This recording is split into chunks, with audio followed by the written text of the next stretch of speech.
Obviously, this is a reset round here for Penta Sports. This is neck and neck at the moment between these two teams. Neither team can really get a grip onto the match, the economy, anything really. And that's a triple peak. JR with the frag. And indeed, the reset round is real. And there's not really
let's say, in actually being successful in your attack. So they will opt for the save with two players, and these two players must survive for them to have a full buy in the following round. But looks like it continues. It's another round where we get no consecutive win. It's the only consecutive rounds we had won were right in the first 4 rounds after the second force buy was won by Penta Sports. So it's the game of the forces at the moment.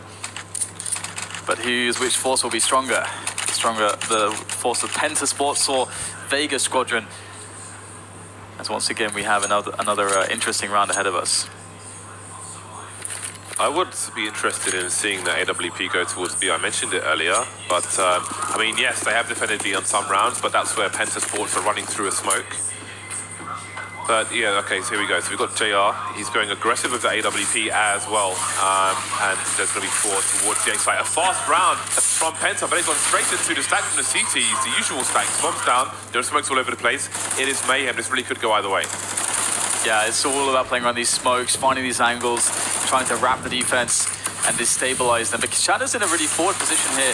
He himself trying to wrap those T's, not going too well though. It's going to come down to JR and his clutch abilities as he looks for the first shot. He got a tag there, but he will get dropped by Innocent quite fast there. And that will be a violent round from the likes of Penta Sports, and they've broken the curse. They are the winners of the Force Battle with that consecutive round win, and you can see how crushing it is to Vega Squadron. They have nothing, and they will purchase nothing in this round.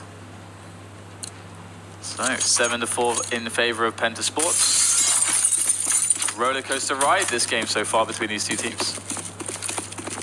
Yeah, ideally I'd like to see the AWP not necessarily go super aggressive at the beginning of the round towards B, but pick off T's while they're moving onto the bomb train and stop them from moving to the back of the B bomb site, because when that has happened, for the most part, Vega have been losing the duels. Mir with 2 deagle shots. It's given him a fighting chance to win another, well, it's not a force buy, but a surprising round, if you will. Now things return to some semblance of normalcy. Double nades, 2 finishings off. Nice. Nice way to just put them out their misery there. Straight back on the buy, though, are Vega Squadron. Hutji dropping the AWP for JR. Grenades will be lacking for the team. Kashanda has a decision to make, and he's chosen an M4 and a smoke grenade instead of UMP and a lot more grenades for his side. That is quite curious. See if it pays off for them. So again, JR is headed towards the B-bomb site. I think he's going to be holding an angle on the lower ramp, which is a nice change. I think this is needed. They continue with 4. Ironically, now JR's lower ramp, there are 3 people towards Ivy. And this is something we haven't really seen quite yet from Penta on their T sides. Not really in the previous rounds pressuring Ali at all. And Vega Squadron, you know, feeling that presence, have more players there, but Sunny's been allowed to creep out in from team main through Olafmeister into these fragging scenarios, and now it's all kicking off here as the CT defense gets pressed, the chaos begins, Penta Sports start to move, and they get more and more damage here. Another kill coming in from Crystal. Now JR has to clutch against 3. Oh, that's not a shot you can miss there for JR. They're losing a lot of duels, Vega Squadron. I think it was Crystal who was pulling out the M4 while he was being shot at and still managed to win that duel. I thought Sunny would try to go for a multi-frag in that situation. He seemed to get past the defenses, but either way, it works out for Penta. 2 rounds remain in this half. After quite the back and forth, Penta are pulling away with a lead. Pistols out again for Vega Squadron. 4 Deagles, CZ for Kashanda. They will be at maximum loss bonus following an expected conclusion to this round. So far, so good. Sunny delivering 2 kills, but here come the Deagles. Oh dear. A couple players dying there. That's not going to be too fun for Penta. Kashanda has acquired an AK-47.